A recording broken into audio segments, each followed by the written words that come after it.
we're going to get started.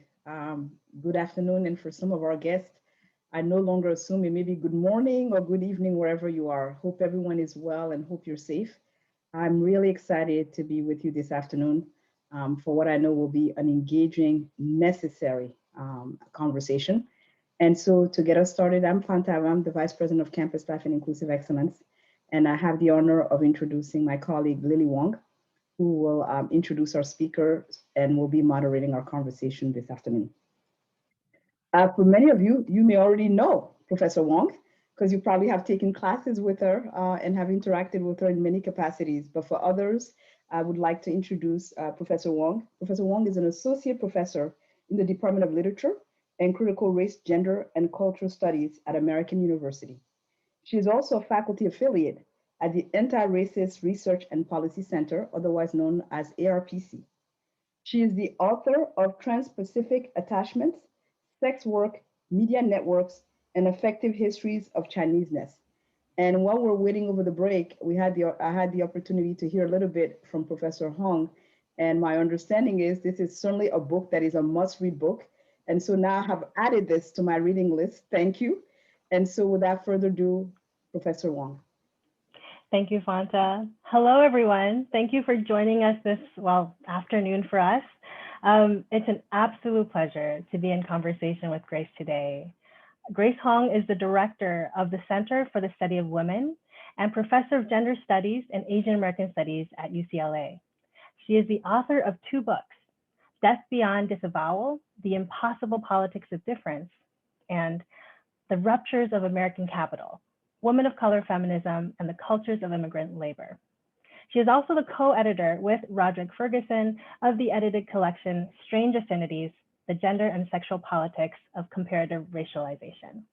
Grace, welcome to AU. Thank you so much for coming and taking the time to have this conversation with us and our AU community today. First of all, can you tell us a little bit about your work and how you came to your research? So thank you, Lily, for the invitation, and Fanta for moderating this discussion. I'm so delighted to be here, and yes, absolutely. As I was mentioning, when Lily sent me the email to participate in this conversation, it just really felt so serendipitous, because in the wake of the murders in Atlanta, I had been, asked by students and colleagues and, media and, different folks, what should we read and what's going to help us make sense of this moment. And, one of the first books was Lily's, and I said, read Lily's book. And then, I opened my email and there's an email from Lily. So, it felt so serendipitous. So it's such a delight to be here. So thank you.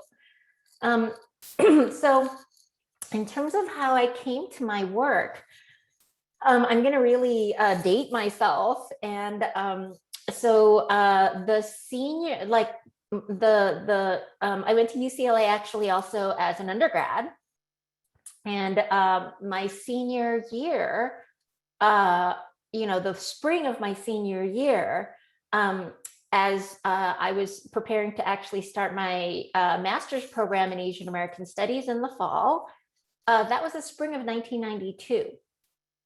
And, that was the spring of, what has been variously called, the LA riots, LA insurrection, uprising, in the wake of the acquittal of, police officers who had been caught on video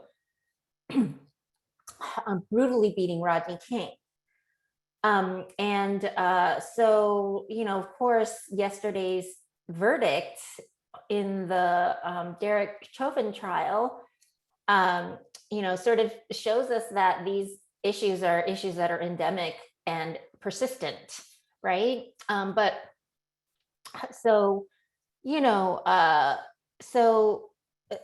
Various things about that experience really changed my perspective and my thought about race, ethnic studies, what I was doing, and in particular, the way that the LA riots framed the relationships between, Black communities in LA and Asian communities in LA, and particularly Korean and Korean American and Korean immigrant people who were,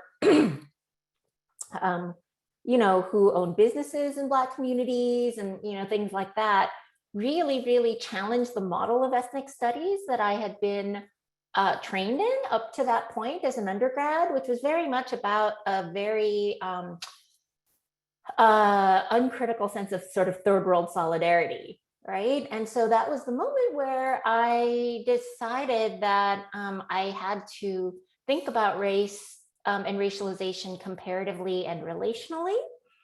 And, as I, went through my graduate training, the theoretical framework and the kind of political framework that I found so useful was women of color feminism. And so, that is sort of, women of color feminism is the kind of conceptual and analytical framework I use to understand race and racialization comparatively and relationally. So, so yeah, and so that's sort of how I came into my research. Lily, I was hoping that you might sort of, respond to the same question.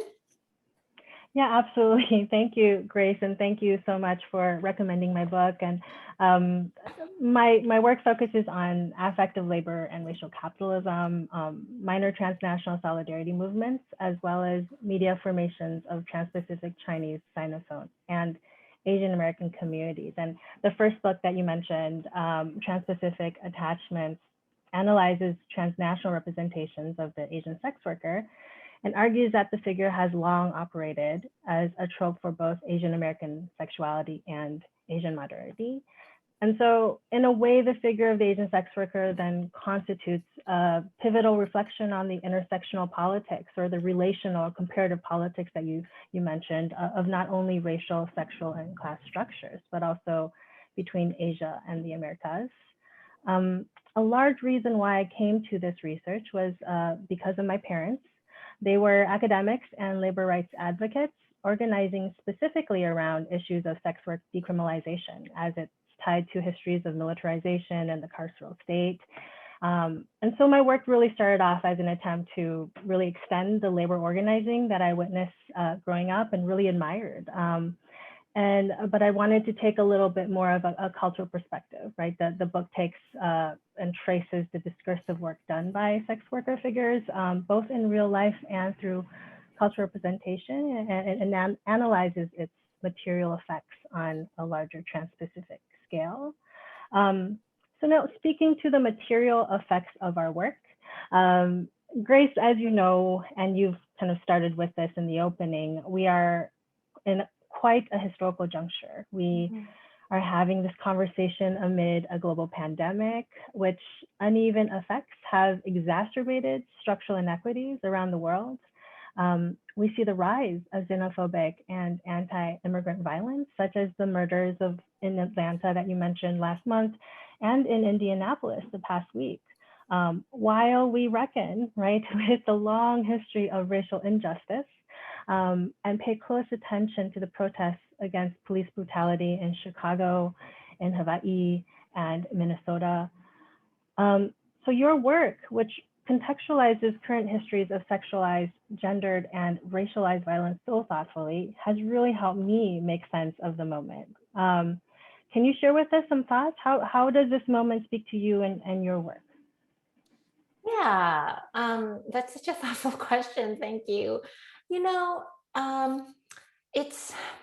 It's really, as I said, my sort of, research interests in particular, and the shape that it took, was very much grounded and contextualized in the moment of the LA riots, which, again, was around police brutality, right? As many sort of insurrections in LA and elsewhere, are, right? And it was, quite an experience, right? Last spring to, be in a lockdown while there were these mass protests, right, in the wake of George Floyd's murder, right? And to be back in LA, as so there's this like sense of almost deja vu or cyclicality that's really hard to sort of shake, but of course there are also there's lots of differences, so there's so many ways to answer this question. One of the things that I've found really heartening, because it is really easy to sort of fall into this sense of like, wow, nothing's changed, right? But one of the things that so there are multiple things that I found so heartening, right? One is that, unlike the moment of 92, right? But I think also because of the moment of 92 and many thereafter, so many folks in, our communities, right, have a really sort of strong, robust, and grounded politics of coalition and solidarity, right, in ways that were really sort of inchoate and harder to articulate, in that earlier moment, right? So, there has been, a lot of organizing, both in terms of, like say Asians for Black Lives, or, sort of coalitional organizing in that framework, as well as, the ways in which, movements around abolition, right, are so capacious and coalitional and transnational, and, those are one of the, those are one of the things that's one of the things that I think is so important to remember and think about, and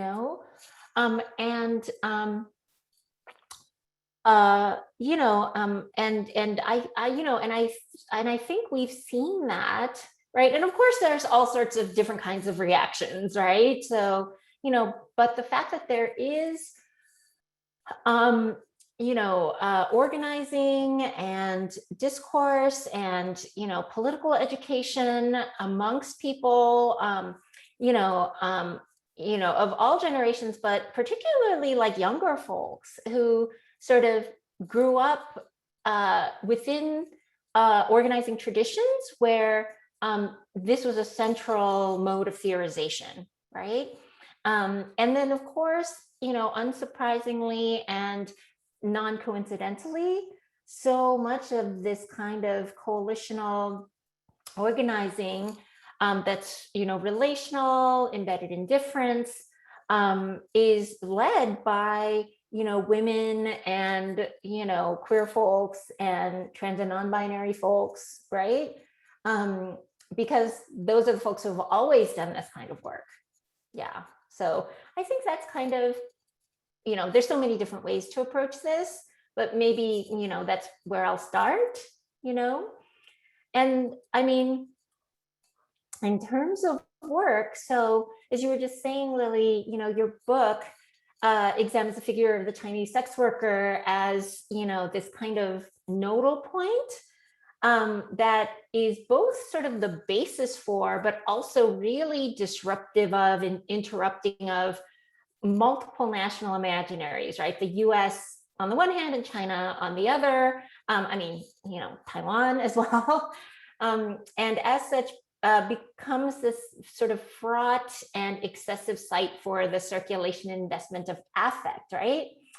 And the murders in Atlanta, which were targeted at Asian massage parlors, as well as kind of this outpouring on the part of Asian and Asian American communities, and many other communities, but focusing on Asian and Asian American communities in particular right now, struck me as really operating on an affective register. There was just such a intensity of affect, right, around this event that happened. And so, while we don't know whether the women who were murdered at those parlors were engaging in actual sex work, the sort of the figure of the sex worker certainly loomed large in, both the perpetrator's framing of his actions, as well as in how Asians and Asian Americans reacted to the murders. And I wonder if you could reflect a little bit on how your work might help us frame what's happening, like why specifically is the figure of the sex worker such an affectively sort of potent one?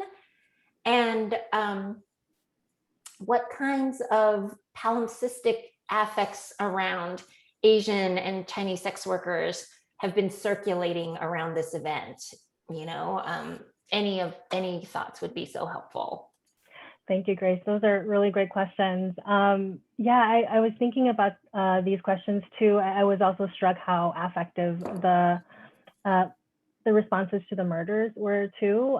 And when there started to be conversations about whether or not the massage parlor workers in Atlanta were actually engaging in sex work, what's interesting to me was that there seems to be general affective responses that seem to fall in kind of a variety of spectrum. One, of course, is distancing, right? So the framework of shaming or even criminalizing sex work, that no, right, they're not sex workers, right? They're massage parlor workers, and there's this kind of anxiety then to make that distinction. But then there's on the other side, there's this kind of rescue narrative, right? That which immediately then reduces these workers into victims of sex trafficking.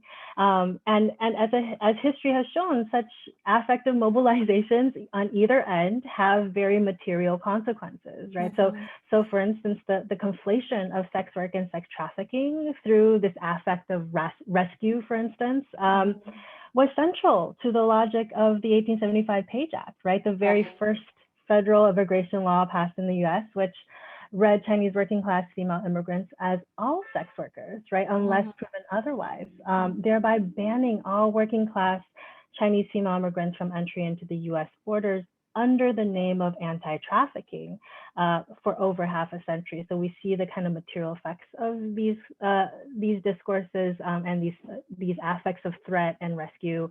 And in other words, the law really did double work, right? Mobilized largely by affect. It justified domestic race and class-based exclusion in the US due to the fear of sex trafficking. And it also legitimized through the affect of civilizing rescue, the US imperial expansion and militarization abroad, specifically into Asia and the Pacific, which we're still grappling with today, right? That it's ongoing today. And of course, this then ties to the long history of sexual violence, not only during military conquest, but also through ongoing military presence on bases, rest and recreation stations, camp towns throughout Asia and the Pacific. But also how this sexual economy and infrastructure leads back into the US, right? So there's a lot of media interviews from, let's say, Connie Wen from AAPI Lead, for instance, and Eve Nguyen from Red Canary Song that really contextualizes the events in Atlanta with these larger histories of immigration and militarization and empire, right? And Now, the kind of affective shaming piece is also, I think, really important because you kind of brought up the issue of abolition and the work that's being done now against kind of police brutality. And I think that's very important when we kind of grapple with the affective responses. So much of the responses kind of center around shaming and criminalizing of sex work. And it really brings up my worries and concerns about carceral responses, right? Of course. Right, and this also ties into the ways in which in the media we're mobilizing the language of like hate crimes and anti-Asian hate. Exactly. Right? It is very worrying to me because it risks really mobilizing discourses of like crime waves that lawmakers are using right now to justify carceral responses such as increasing policing and strengthening hate crime laws and anti-trafficking legislation. Yet local organizers and organizations such as Red Canary Song, right, Swan Vancouver, they have who have long been supporting migrant workers, the same folks that are being targeted right now. They're very clear, right, that policing isn't the solution, right, that such policing won't help the most vulnerable in our community. And they're really pressing for us to find non-carceral ways to support each other, right? So really kind of tying into the larger kind of organizing work around abolition and just really amazing, incredible activism on the ground. And so this actually brings me to my next question about kind of grounding our work and subjects in our community. Grace, one of the things I really admire about your work is the way it so effectively bridges scholarship and activism. So you stress the cultural implications of material realities, that cultural productions, such as media, right, media representations, is itself always a social practice ordered by relations of power, and that the very act of making sense of these representations can become the source and substance of movement politics itself. That kind of connection that you bring in through your work has really helped me think through then what is the work we can do, in and out of the classroom. And so can you share some thoughts on the way our media landscape has approached the recent rise of anti-Asian violence, including the murders in Atlanta? Yeah, so, absolutely. I want to actually kind of respond to what you were saying about affect, right? Because I do think it's related to this question, which is that a part of it is, there are these kind of affective mobilizations that are about, sort of shaming and the claim to respectability politics on the one hand, and on the other hand, sort of this rescue narrative. Which are definitely operating. One of the things that I thought, because your work is also very much about how these affective mobilizations, in the sort of service of power really go awry, right? One of the things that I maybe I'm just projecting, but I really saw was this, a part of the affective pull, I think, was about not just how these women died, but about what that revealed about how they lived, right? And all of the sort of reporting around the fact that, many of them actually kind of lived at the parlors because for various different reasons, many of them were separated from their families, right? Either because, they had just come to the US to work and never intended to settle here, or, they had to work so hard that they had to not be home with their kids or what have you for so many weeks on end. And, and I think it sort of resonated with so many Asian and Asian immigrant and Asian American communities, because so much of the kinds of labor that our communities do, even if it's not sex work, even if it's not actual literal massage parlor work, is so structured around that kind of impossibility of sort of going to work and then going home, right? So much of it is, when people are like, are they massage parlor workers? Are they sex workers? It's like, there are forms of labor that bridge those two things, right? the embodied labor, the affective labor, the emotional labor, the different kinds of intimacy that requires, that also bridge all sorts of different kinds of service labor, right? That actually Asian American communities and Asian immigrant communities are disproportionately represented in, right? And so, I mean, it made me have all sorts of sort of memories about, the kind of work that my dad did in the garment industry, right? The different kinds of, informal, really deeply informal industries and economies that, Asian immigrants have to participate in, right? And so I think, what is really powerful about these events is that they sometimes allow for the sort of expression of affects that are otherwise kind of submerged or bottled up or model minority into a corner, and that I felt like that was something that was really powerful, yeah. I mean, in terms of the media landscape, I think that's one of the things where, media will do these things, right? Like will represent certain things in a certain way, will,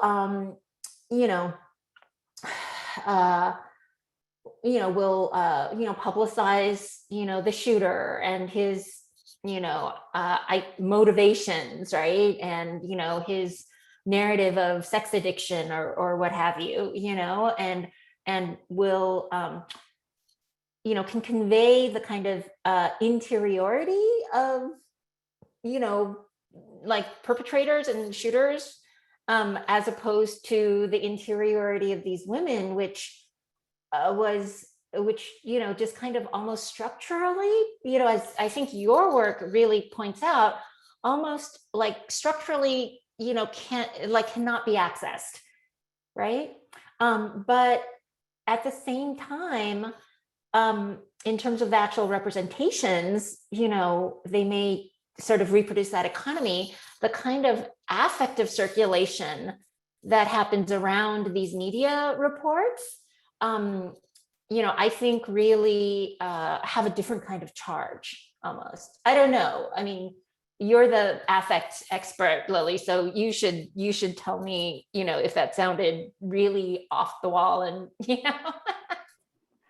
No, I love that. No, absolutely. I love that you're making these kind of layered distinctions between, right, the folks' own theories in the flesh, right, their interiority that is kind of hard to be co-opted and extracted for kind of media representation and legibility, right, but also the kind of overwhelming sense of media extraction in this moment, because there's just kind of such a need to circulate kind of representations of, not only folks that are, being murdered, but also the overall kind of representational politics of Asian America in an expansive sense, right? And so this kind of oscillation between the kind of impossibility, using your terms, of kind of legibility of kind of the thickness and the fullness of one's theories in the flesh, right? Especially for folks that are historically seen as disposable or illegible, right? Within the ways we understand labor structure and the ways we understand citizenship and, positionality in the US racial order, right? But also the ways in which there's kind of a hyper visibility or hyper extraction in this moment, which is kind of hungry for representation. And so I have this kind of, I remember the media responses right after Atlanta caused me so much anxiety that I was kind of really debilitated for a few weeks, actually. And I think a huge part of the anxiety one is kind of that disjuncture between the two, that I know that there's an impossibility of kind of representation in this moment.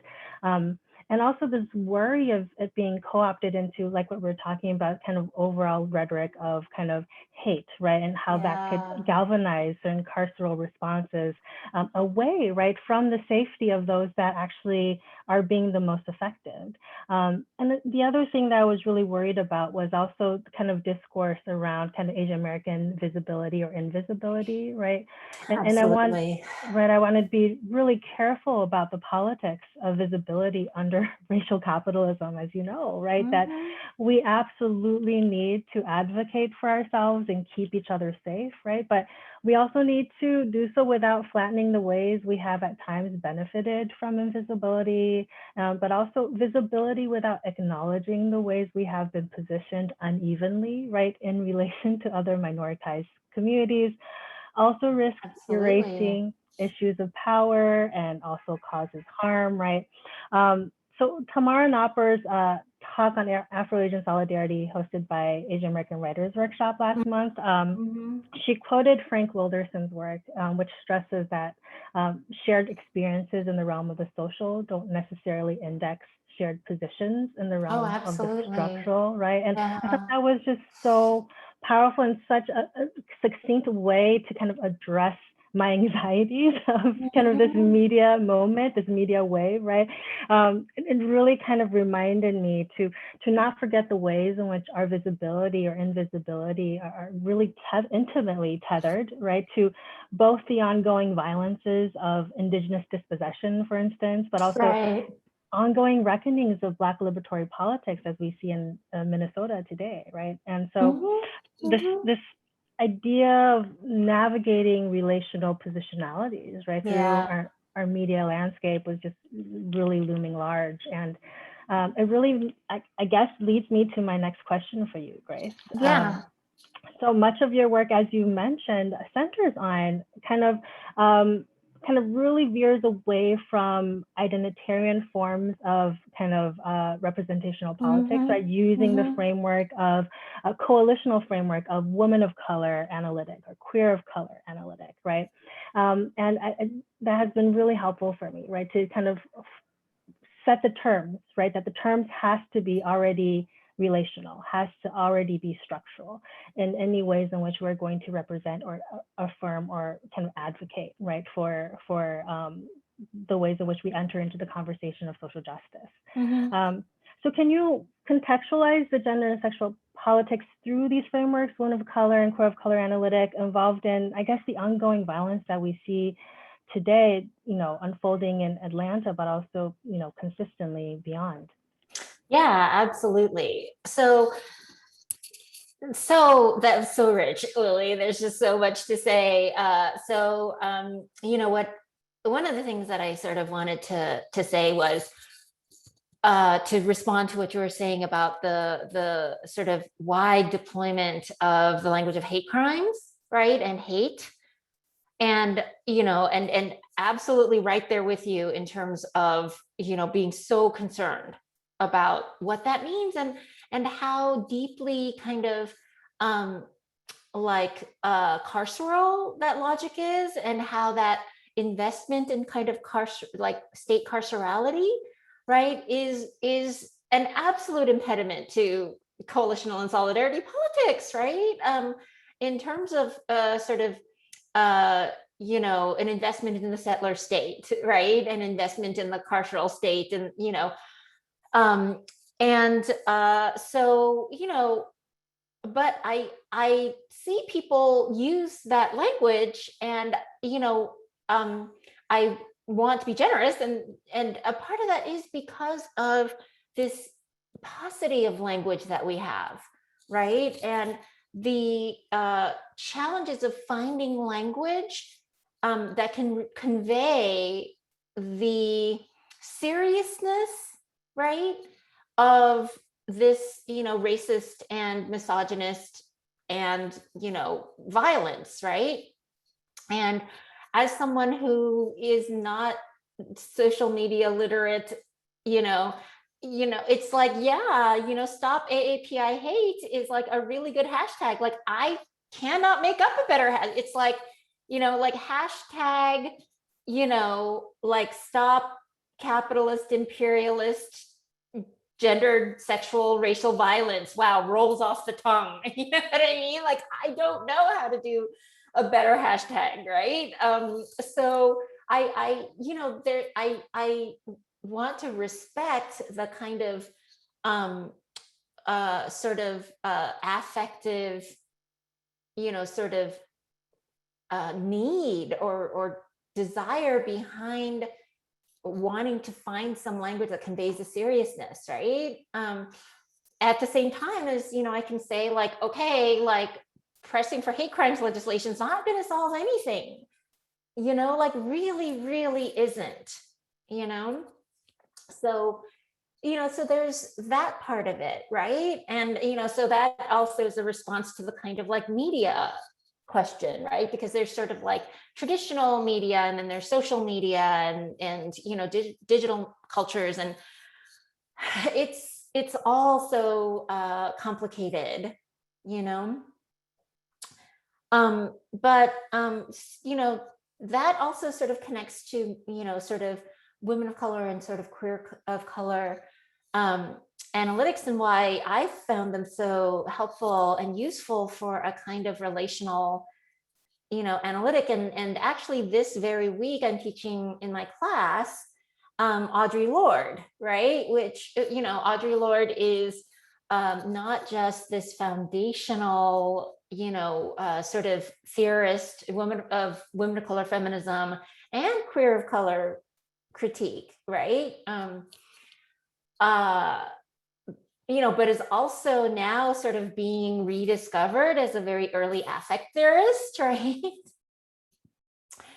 Theorist of disability and embodiment, and, one of the things that I find so helpful about her work is her sense of, and in general in women of color feminism, is the sense of, what coalition and solidarity actually means, right? And, as you were saying about, the Frank Wilderson theorization, right? It can't be on the level or in the analytic of solidarity or coalition through finding some sort of similarity that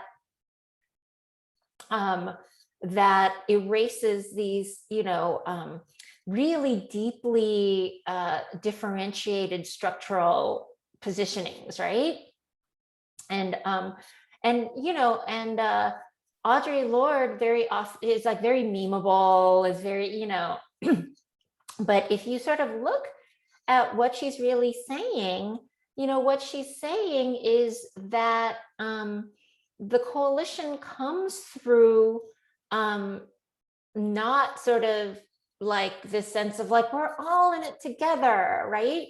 But it actually comes through acknowledging that we're all trained to respond to these structural differences in each other with like fear and terror and loathing, and that the way to deal with it is not to suppress that, but to actually, recognize and understand, right? And figure out where that's coming from and why, right? And so I think for Audre Lorde, it's like the quote unquote bad affects, right, are just as or maybe even more important for us to mobilize and use as the quote unquote good ones, right? Like the erotic and, joy, but also fear and terror and loathing, right?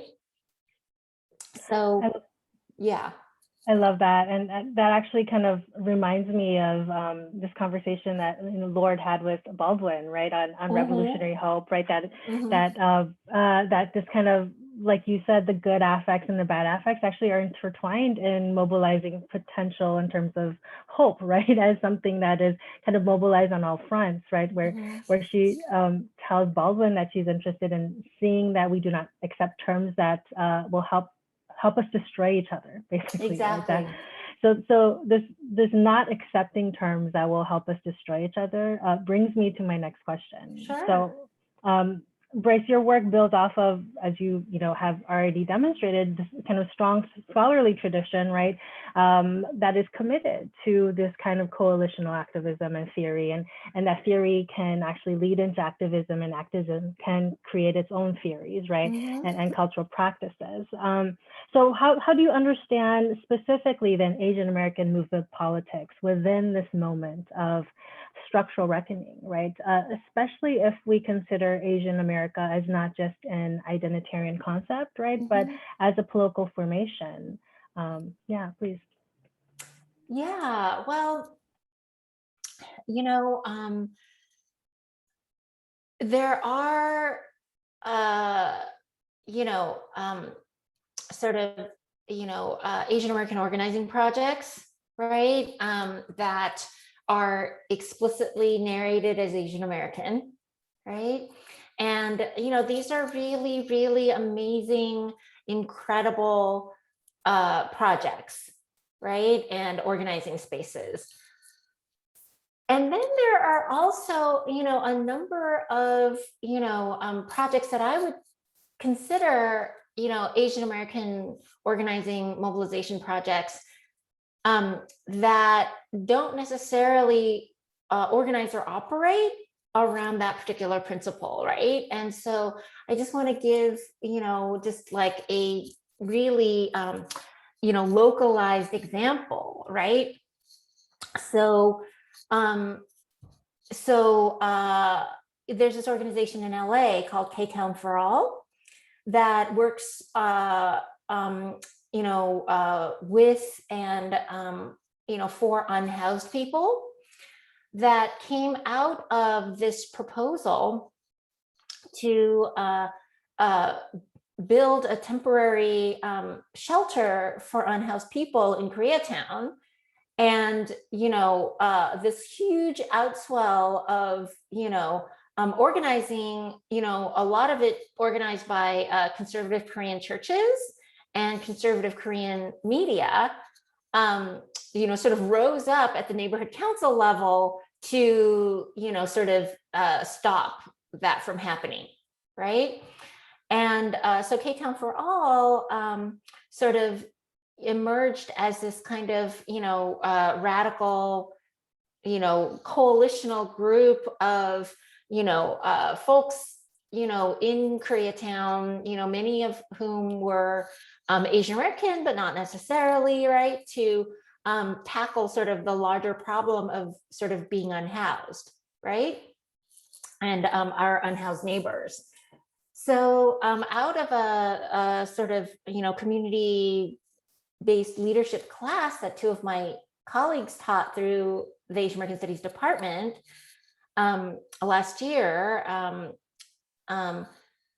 some Asian American Studies majors, students, started working with K-Town for All, but specifically in Westwood, which is this very wealthy neighborhood that is just on the edge of UCLA. So I don't know if folks know that much about the geography of Los Angeles, but UCLA is in this part of town that is basically, one of the probably the most elite neighborhoods maybe in the world. Like just north of UCLA is Bel Air, just west of UCLA is Beverly Hills, right? And just south of UCLA is Westwood. And so, these students started working with K-Town for All, and then basically started a spinoff that, they call Westwood for All, that is engaging with the ways in which, UCLA and, this is just, universities in general are sort of gentrification arms, right? And so these are all students who, are Asian American students, Asian American Studies majors, and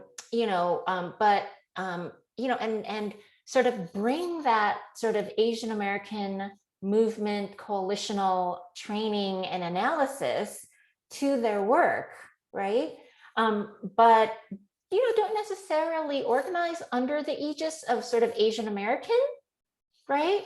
and are enacting really, really deep solidarity politics, right? Across racial lines, but across, student, sort of towny-gowny lines, across, relations to policing, relations to the university, right? So, those are the kinds of organizing sort of energies that I find so heartening, yeah. That's great. Actually, this would lead me to my following question, which is kind of on the note of coalition building and deep forms of coalition building that may or may not kind of organize around categories that we might find more legible, right? What do you think are the kinds of coalitional work that we can do as educators, as students, as thinkers, right? So you already talked about your students organizing in UCLA on a local level, right? I think the question then would be kind of broader sense, what do you think is the work that we can do in higher education, right? What role do you think we can play in this larger project? Yeah, please do. Yeah, well, I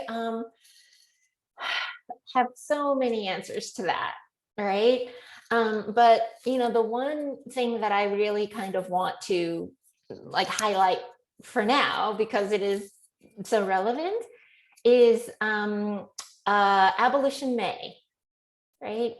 So in the UCs and in the Cal State system and actually in universities across the country, a number of folks at UCLA, it's a coalition of a faculty divestment group that I'm a part of, student groups, student organizations, community organizations outside of UCLA, but so there's a number of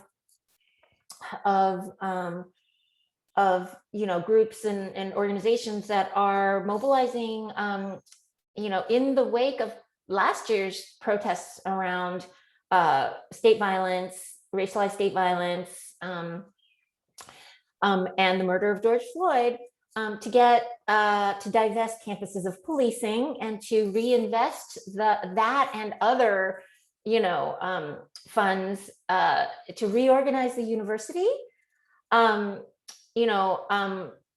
to divest from policing as the response to all of these different kinds of things, and to reinvest it in other sorts of other sorts of initiatives, both within the university and outside, right? Or to rethink the university as not just within the bounds of what we would call the university. So Abolition May starts on May 3rd, which we're calling as a day to withhold labor, in honor of May Day, which is May 1st, but that's a Saturday this year. So we're having everyone pledge to withhold their labor on May 3rd.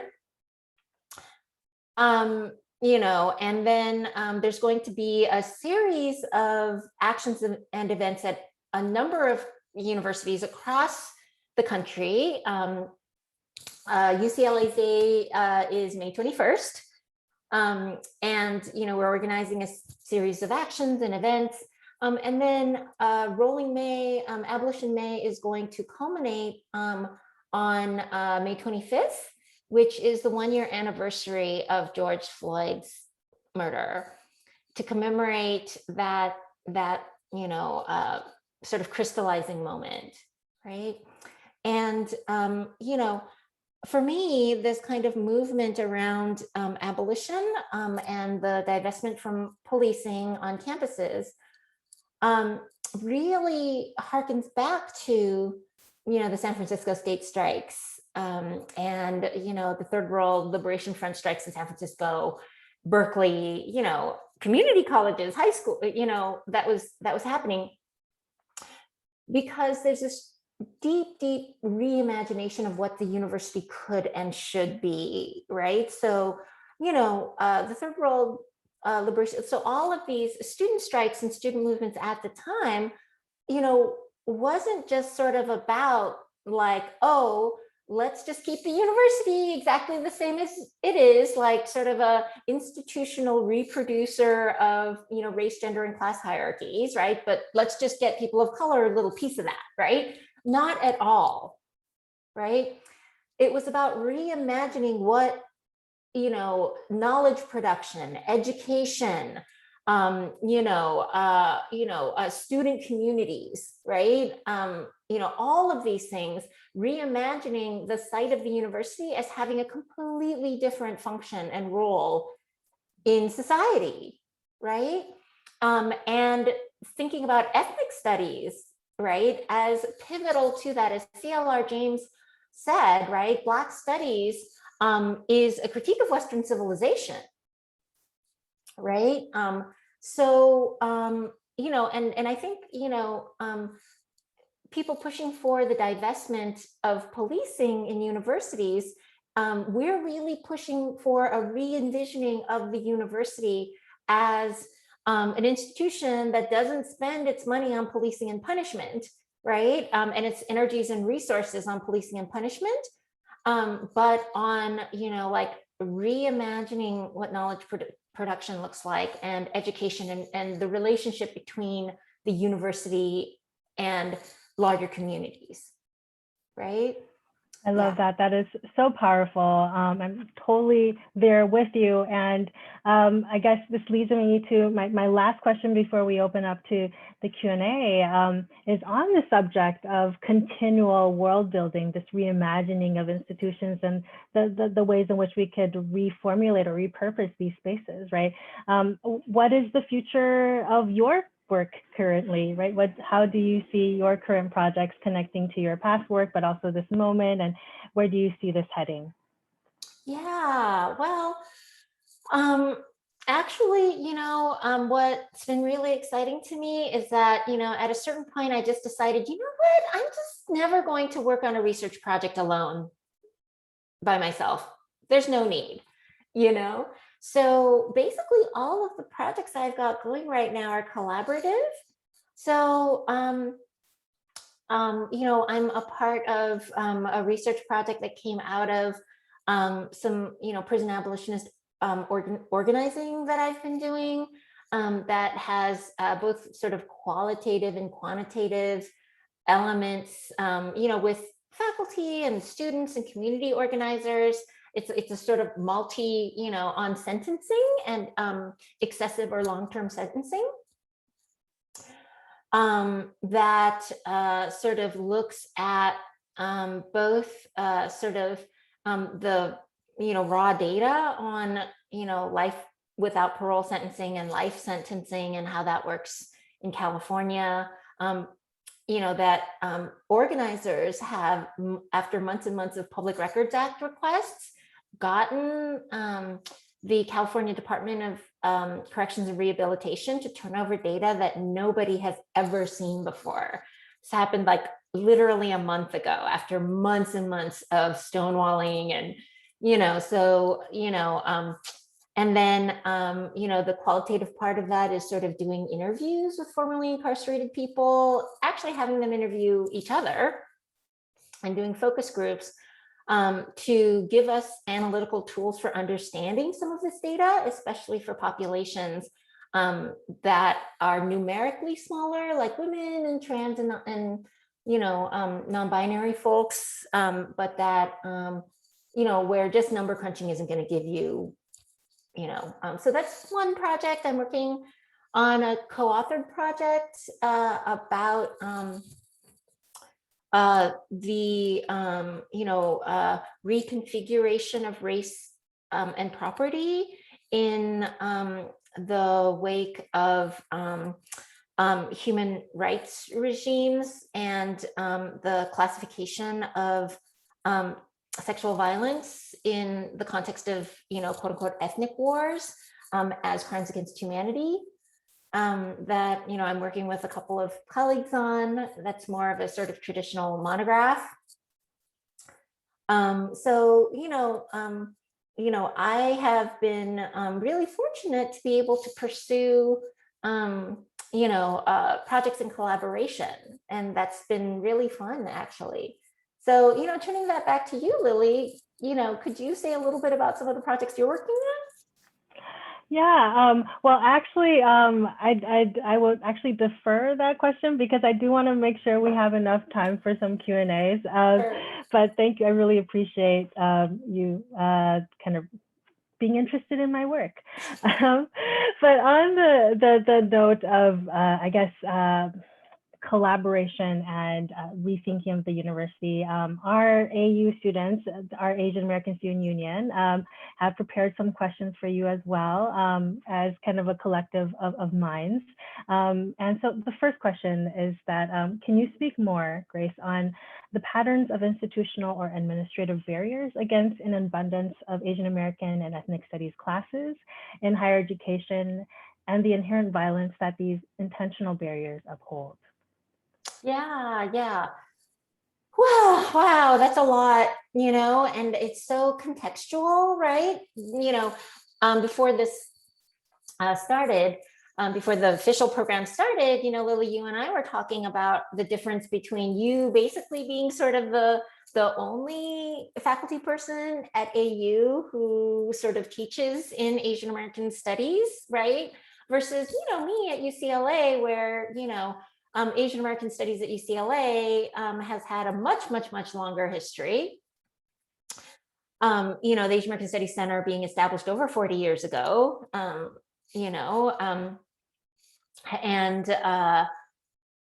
gosh, maybe, well, a long time ago, maybe even longer than that. Anyways,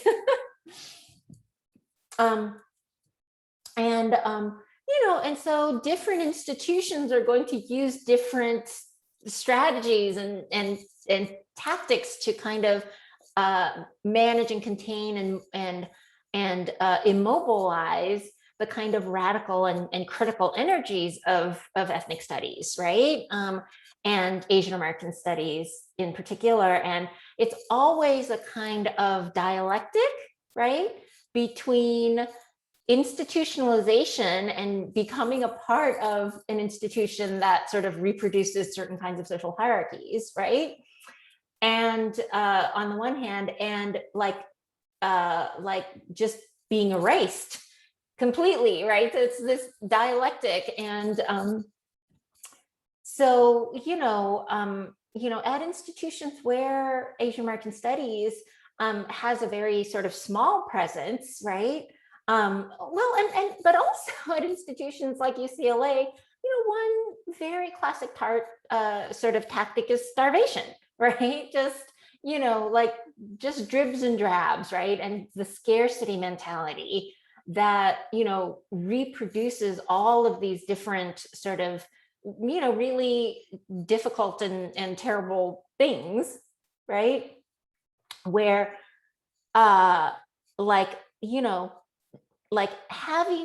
not having enough, right, is its own kind of, it's its own kind of violence, right?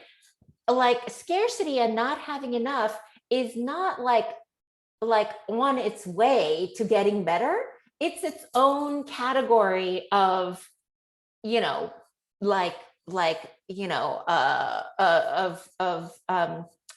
violent power relations. So that you see everywhere, right? Wonderful, thank you. That was so powerful. I guess this leads into the next question, also around questions about kind of, I guess, discipline formations in a way and kind of institutional positionings, right? Can you speak more on settler colonialism and Asian American studies, right? Specifically in relationship to the label AAPI. Yeah, absolutely. Well, so what I would first say is that there are many, many, many people out there who are, better equipped to talk about this. I don't in, any way claim to be an expert or, though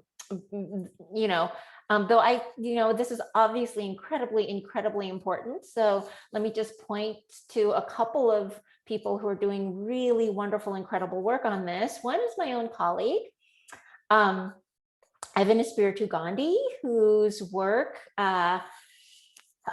looks at Vietnamese refugee populations in Israel and Guam, right? So that's what her current book project is on. And so she's sort of thinking about and looking at, like the fraught conditions of refugees on and in settler contexts, right?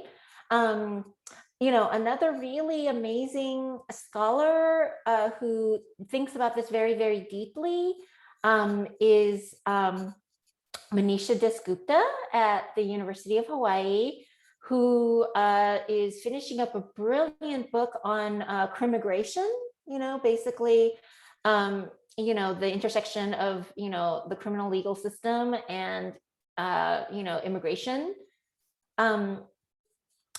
Sort of thinking about, sort of refugee migration to the United States and, state violence in the context of the settler state, right? So, those are just two of the folks who just, as well as many, many other people, right, who are, doing brilliant work about this. But this is, as I said, the importance of thinking about, AAPI movements and politics, against, the carceral state and the settler state. In short, I guess that's, how I would respond. Thank you, Grace. That was so helpful and resourceful. And this leads me to this AASU's last question, which is, given the political history and formation of Asian American, what types of experiences have you have been or will be included in Asian American Studies curriculum, and what types aren't, and how can we work to challenge and dismantle this? Oh, absolutely. So, as I was talking about, like the dialectic of sort of institutionalization versus just erasure, right? I think a part of institutionalization, and you referenced this, Lily, in relationship to media, right, is just legibility, right? And, so there's sort of this way in which there are various demands in terms of institutionalization to be legible in a variety of ways, right? And one of those things is the kind of ossification of ethnic studies as the study of particular identity groups or particular sort of ossified or calcified histories or cultures, as if, when, from the beginning, as I was saying, when folks were thinking about the enactment of ethnic studies, it was about challenging, the conditions of knowledge production and trying to think differently, right?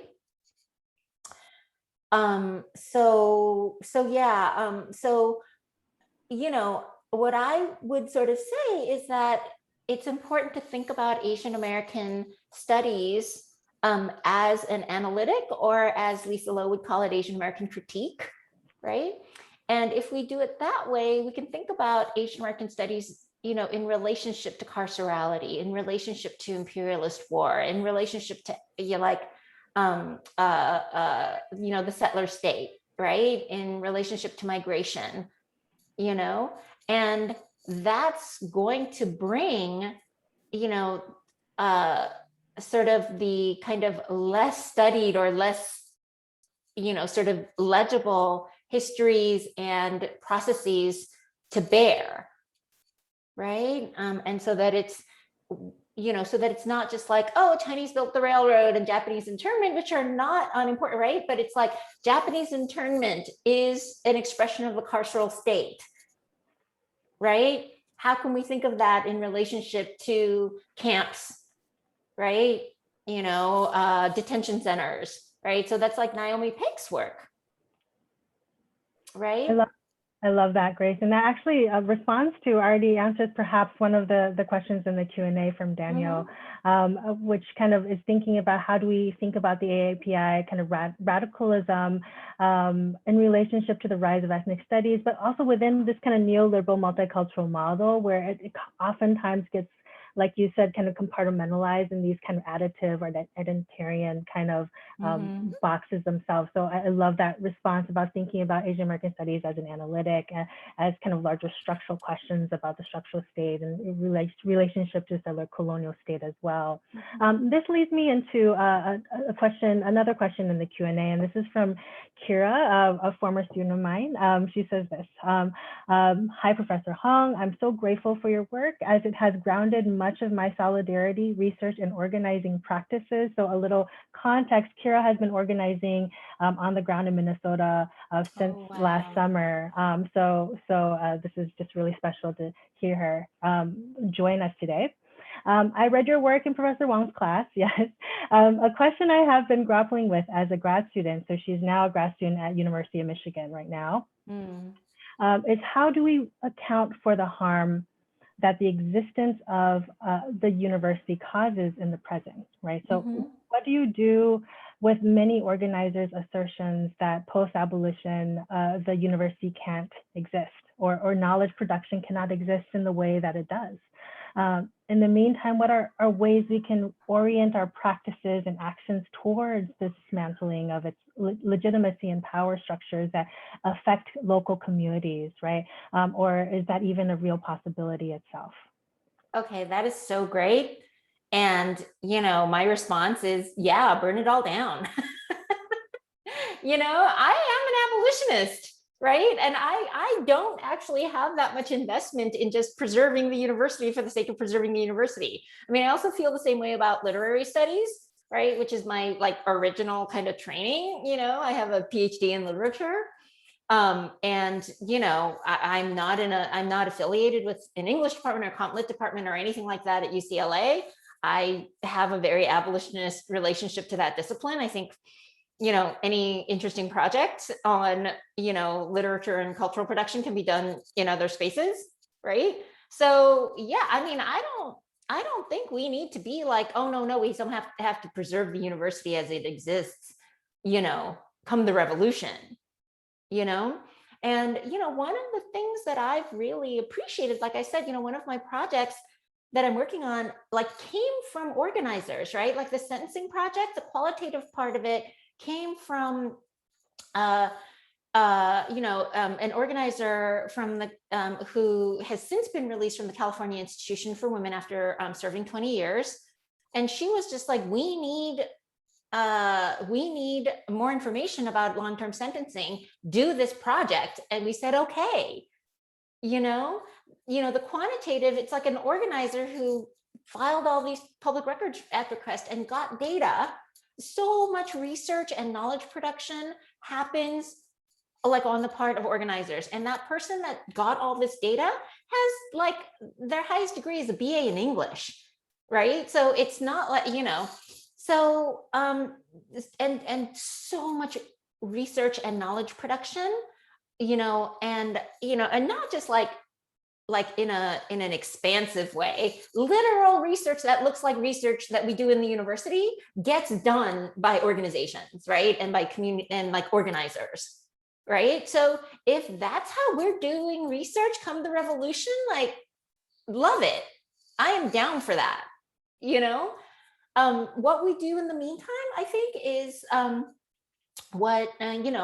I always sort of feel like the Moten and Harney steal from the university maxim is really relevant. Like, you know, when I, you know, applied to be the director of the Center for the Study of Women, you know, I said my two, you know, sort of priorities for directing the center is redistributing resources from wealthier sites like the university to, you know, sites that don't have it, and creating communities, intellectual and political communities, you know? So, you know, to the extent that we can do that in the university, let's do it. And then at the point when we don't have to or need to or want to use the university anymore, let's just not. I love that. And this actually ties perhaps into the next question in the Q&A. To think about, and this is what Kira was asking, like, well, you know, if we know the end goal, right, is kind of these divestments into kind of carcerality and these kind of oppressive systems of knowledge production, then, you know, what do we do in the meantime, in the sense, like, what are some tools in which we could kind of, you know, work towards that kind of world building? And so this goes into Sarah Wilson's question in the Q&A. She was saying, thank you for letting us sit in and listen. You mentioned Wilderson and Lord and Baldwin. Do you have any other suggestions in terms of reading, in terms of critical tools in which we could use to kind of really think about, you know, these politics of coalitional and solidarity building? Oh, do I? I have a whole list of, you know, Black feminist and women of color feminist sort of theorizations of coalition. So, you know, Bernice Johnson Reagan, who is actually better known as the founder of the a cappella group Sweet Honey on the Rock, has a very, very sort of kind of foundational essay on coalition that I find really helpful. You know, obviously Combahee River Collective, all of Barbara Smith's work, you know, Audre Lorde's work, in terms of you know, queer of color critique, right? I mean, all of those folks, right? So, you know, the way I think of queer of color critique is that, you know, women of color feminism was always kind of queer of color critique, right? Both because the folks who sort of were the theorists of women of color feminism in the moment were identified as lesbian, right? And also, you know, sort of really thought through like sexual and gender normativity as a part of you know, their politics, right? And a critique of normativity as a part of their politics. You know, Frances Beale and the Third World Women's Alliance work, right? So, you know, these are folks who have been thinking about, you know, coalition and solidarity politics for a really long time. And, you know, to go back to the question about the neoliberal multicultural model, I mean, you know, I basically situate, you know, in my scholarship, Audre Lorde and women of color feminists as sort of responding to the neoliberal multicultural moment, right? And in fact, like my sort of read of it is that neoliberal multiculturalism as a response was a kind of a way of sort of containing the kind of radical solidarity politics of women of color feminists, you know? I love that. That is so powerful. And this leads me to my very last question for you. And this is from Melissa Young. This has been such a phenomenal discussion. What do you hope our students take away as an action item? How much power do you see them having in institutional change, specifically in higher ed? Okay, well, so if you look at the history of higher ed, right? Like change has always kind of come from students. So yeah, I mean, I think students and student energies, you know, especially in concert with, you know, like community organizations and community groups, right? Like have all the power, you know? And, you know, as an action item, I mean, that's really hard. So like very concrete, specific, abolition May, right? Like very, you know, like something you can do like today, right? As a general action item, you know, I just always go to Mariam Kaba's work. You know, Mariam is a, you know, major sort of abolitionist, activist, organizer, historian, scholar, you know, transformative justice innovator. And, you know, what she always says is, you know, organize collectively, you know, like basically create communities of collectivity and you know, do things together, you know. She says everything worth doing is worth doing together, you know? So just as a kind of principle in my life, that's always worked for me. Thank you so much, Grace. And on that note, thank you for working together with us today and having this conversation. I am, not kidding. This is really a dream come true. As my students know, I teach your stuff all the time. You've given me so much critical tools and language and helped me make so much meaning out of the world we're in. And I am so grateful that you decided to spend this time and put in this labor to have this conversation with us. Thank you, everyone in the audience. Thank you for joining us in this conversation. Goodbye. Thank you so much, Lily. This was wonderful. Thank you. That was really terrific. Thank you so much. Oh, yeah. Yeah, that was so fun. Yeah, that was, I love the Q&A, Grace, and the just questions everything. were so good. The questions were so good. These students are amazing. Well, you are just doing such amazing work with these students, and they're so fantastic. Yeah, it's just been, that's a huge pleasure being at AU. It's like these students they come to AU to change the world, right? They come to DC for a reason and they want to change the world. And so they're just so active. And there is something to say about a relatively small size of students that, we could really be in community and join in community, which I really cherished. Yeah. Well, this is really lovely and and fun. So I think this is such a treat, It was a treat for us too. I'm so inspired and moved by your collective brilliance, and it was just such a wonderful. I feel recentered and re-energized and incredibly moved. So thank you. Thank you.